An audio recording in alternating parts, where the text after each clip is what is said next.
It's Setlist, Stand Up Without a Net, live from the Edinburgh Fringe Festival.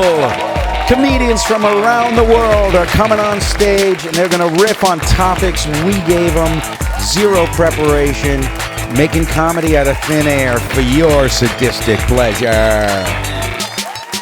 What do I think of Setlist? The first time I did it was in Edinburgh last year. I might have done a little bit of wee just before I went on into my actual trousers. Am I funny? Am I funny really? What if I don't have any material? But you came back for more.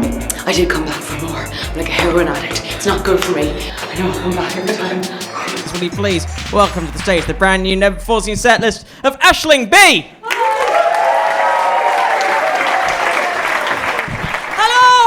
Are you all well? Yay, there they are. Now, lads, I'm not going to lie, I'm going to be doing some new material for you tonight. So something so I'm from a farming background. I'm not sure if any of you know this. And why I'm here tonight, and I've chosen my clothes, especially for this, you don't know when a sheep is going to attack.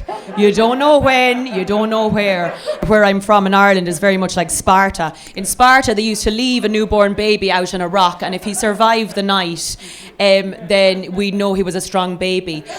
No one ever came and got me. And there I was. So I grew up, I've learned English in the last few years and I think it's going really well.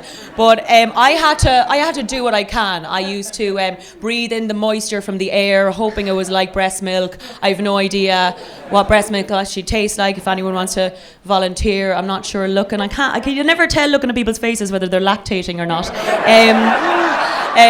But the main thing roaming in the fields when you're left to grow up in a rock is learning how to defend yourselves from, at first we started off small, toads. So toads would jump up on your face, they'd try to kiss you. I immediately would go like that because that's a trick, because they will turn into people who will kill you. So never kiss a toad. Then like bigger things would come and get you once you started becoming a bit more visible, like birds, eagles. Best thing with an eagle is to just play dead and then you get a free flight somewhere. And then, you know, how I ended up in England. When I got here, though, I did end up in the countryside. And first thing I noticed is very much like Ireland because of the amount of, what the government calls sheep. Sheep, to many of you, are they're like clouds with legs, but they contain no dreams and Jesus does not live in them. The devil lives in them. And I tell you what, lads, once one of them does one thing, they'll all do it. And then they'll start jumping over fences just to weaken you down. And you'll go, No!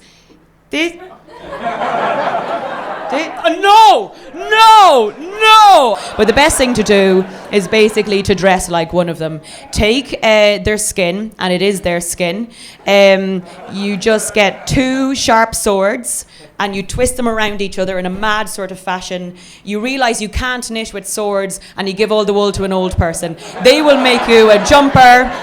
You can just walk amongst them as if you were one of their own, and lads, it works a treat. And that is how to defend yourself against what the government calls sheep. Another thing is, for anyone who is a bit homophobic, and when you're homophobic, it normally means you're gay. So what we like to do to those people is we like to just slowly, gently get them away from homophobia by sitting them down in a chair, having sheep jump across until they fall asleep, and then we slowly but surely whack sausages in their face. Just some pork, just like this, just to get them used to it. And so, you know, and they wake up and they go, how's it going? It's just a sausage, sir.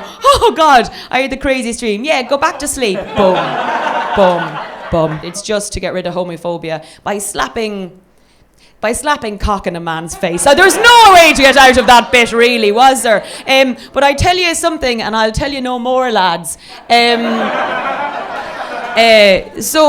Right, everyone has their thing, okay? Now, I'm not great with history, but the one thing I knew is if you want to be cool in secondary school, a great thing to do is to, like, come up with your own high five. You know, it's just like everyone's like, oh gosh, she's got her own high five. You know, like when you fist pump someone, you're like, boom, explosion, and everyone's like, what a cool dude. I was like, I'm not going to be a sheep. I am not going to be sheep and do like what everyone else is doing. So I developed my own, and it was brilliant. Again, I'm not a history buff, but I just come up with this. I was like, what about a straight arm? And I was like, okay, so every time I see one of my pals, I'll be like, hey, you know, and he did a straight back. Bit too quick there, sir, weren't you? Yeah, lonely. But yeah, and it's gone really well, guys. I mean, it's really taking off. And the other day there was this march in Edinburgh, and they loved it. They just were like, oh, guys, love what you're doing. And that was, but it again. Then I saw a few pictures. I did a bit of a Google, and I know I won't be doing it anymore. I'm going to go for this. Which I think is a much safer one. Just like that, and you just put your hand at an angle, and you sort of like that one, and it's really taken off as well. That one is so far, so it's going really well. But ladies and gentlemen, I've been Aisling Bean. You've been lovely. I still think this little awkward hand wave could catch on. Just need the right crowd.